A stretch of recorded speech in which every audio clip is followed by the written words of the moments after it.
নদীকে বলা হয় অজস্র পরিমাণ খাবারের ভাণ্ডার। বিভিন্ন রকম মাছ বা ছোট ছোট কীটপতঙ্গ, পোকা, প্রাণী বিভিন্নভাবে সুসজ্জিত থাকে এই নদী। আর তার পাশাপাশি এই যে ঝিনুক, টাটা শামুক ঝিনুক থাকে, এই জন্য নদীকে বলা হয় খাবারের ভাণ্ডার। এরা প্রাকৃতিকভাবে খাবার তৈরি হয় এবং নদীতে পশু পাখি প্রাণী যেগুলো আসে সবাই এখান থেকে কিছু না কিছু গ্রহণ করে থাকে।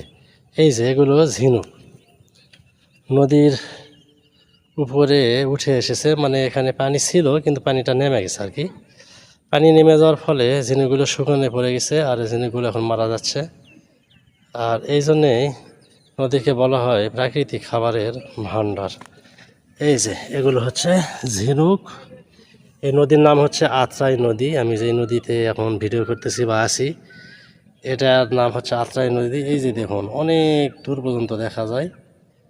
আর এই পাশটা এইভাবে দেখলে নদীটা অনেক বড় হয়, এখন পানি কম থাকার কারণে পানি নিচে চলে গিয়েছে। অনেক দূর থেকে দেখতে পাবেন আপনারা, দেখুন। আর পানি দেখা যায় না কারণ ডান পাশে নদীর এখন চর জেগে উঠেছে বা মাটি এখন পলি মাটি ভরাট হয়ে গেছে। আরও সামনে গেলে পানি দেখা যাবে। ভিডিওটি ভালো লাগলে লাইক কমেন্ট শেয়ার করবেন।